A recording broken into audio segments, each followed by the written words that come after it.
welcome to hopefully the largest online guitar lesson live in history. And I'm very happy to be here, and I've noticed that people are logging in from all around the world. We have a lot of people from South America and Romania and all sorts of great stuff. And this actually came about as a promotion for an online course that I've helped construct for BerkeleyMusic.com, and it's a great course. Any place, you can live any place in the world, and you can log in and sign up and take this class. And it's called Steve Vai Techniques. And it was a great opportunity to go to Boston and kind of divulge my secrets, and then give it to Berkeley to chop up. And they made this online course, and you can log in. I think there's like 20 students per class, and there's an instructor. And I visit the class once a semester. And it's really nice. And to promote it, we thought, hey, let's give an online guitar lesson for free, because I love talking about the guitar. I love discussing techniques and things that I've learned through the years. And then somebody said, why don't we try to break the world record for the largest online guitar class? And hey, why not? What am I here for, right? So that's what we've decided to do. And actually, it's a little more difficult than we thought, because you know, you think that you can just create a world record for anything, but it's not quite that easy. The Guinness folks are kind of strict about certain things. So I'm going to get started right now and start talking about the guitar and you. And here we go. First of all, the guitar is the greatest instrument in the world. There, I said it.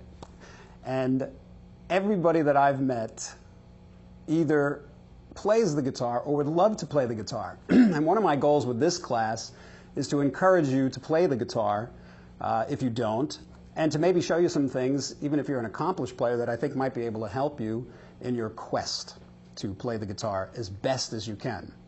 And the first thing you have to do, if you're a very beginner, is tell yourself, I want to play, I can play, and I'm going to go out and get me a guitar. And you'd be surprised how many people can't even get past that one step because of reasons that aren't good enough, like I'm not good enough, or oh, I can never do that, or oh, there's so many people that are better than me, blah, blah, blah. Well, I used to feel that way too, and when I started playing the guitar, I actually kept it a secret. But, oh, the secret got out. But the point is, if you feel like you want to play, go out and get a guitar. Choose a guitar that resonates with you, something that feels nice. It could be electric guitar, acoustic, whatever. Once you get that guitar, the thing that I always try to stress most of all when I'm talking to students, people who are interested in playing, and what I think is really probably the most important element of playing the guitar, is having a goal and actually knowing what it is that you would like to do. Because if you don't have a goal, it's kind of hard to focus on something. So even if you're an accomplished player, you know, even setting little goals. And when I look back at my career when I was young, the goal that I always had was to play something cool and interesting on the guitar every day that I'd never heard before. And and that was it. And still today, that's my goal, because that's the thing that excites me the most. And it served me well, because I never struggled a day in my life in this business simply because that was always my goal, and I achieved it every day. Everything else came with it. So in any event, let's just say you go out and you get a guitar. Now you've got one. What I'd like to talk about here now, about actually playing the instrument, is just some of the things that I think might be beneficial. You know, I think some people are really afraid of taking guitar lessons, or you know, they feel like if they know too much, it'll get them in trouble. Well, that might be the case for some people, but there are simple principles that you really may want to consider understanding. Okay, so you got to know how to tune this darn thing, because if you don't, you're going to sound terrible forever. And tuning a guitar is very simple. You go out and buy a tuner. That's what I do. Works for me. Or you hire Pete over here, and he'll tune it for you. Or you figure out actually how to tune it. And simply, the old standby rule is you go to the 5th fret and hit a string, and then the next string. And you listen for vibrations. There's also the harmonic technique. And you don't even really need to know if the note is flat or sharp. You listen for the vibration. Hear that? comes up, that's in tune. And you play chords that sound in tune. So there's many books and ways to figure out how to tune up online, but basically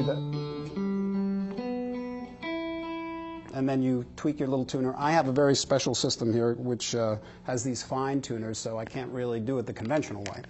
Okay, so you get tuned up. Now, putting your fingers on the instrument and making a sound, from day one, the first time you do it, the thing I recommend you do is listen very carefully, because your tone is really in your fingers. It's not so much a product of the amp or the effects and stuff that you're using. It's the product of what you're hearing in your head.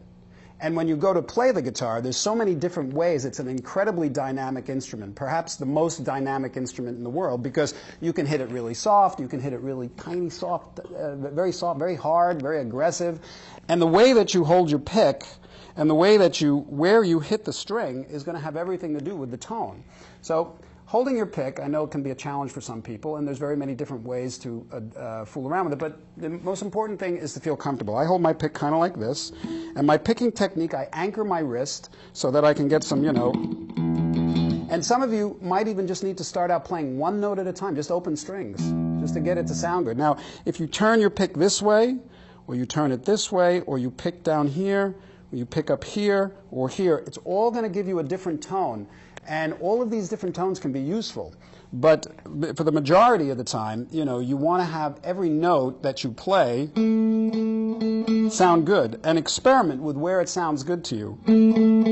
When I first started playing, I had terrible tone. And it was because I picked, and I picked here with the pick like this. I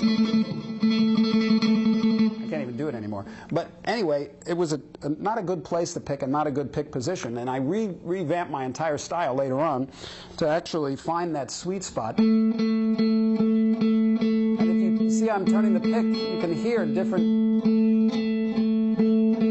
tones. So I look for that tone that sounds good to you. So that's just hitting one note. Now, your left hand, a couple of simple things that you might want to remember when you're playing, is when you go to approach a note, you want to have your hand on the neck like this. If you're too much like this, your wrist or something is in the wrong position, it's going to make it difficult later, and you want your fingers to come down on the notes. See how I'm just like this here? Some people play like this, where the thumb is in this position, and that's okay, classical players and stuff. And I do that occasionally if I have a particular kind of run. But you want it to be comfortable, and you want the notes, you want your fingers to come down on the notes.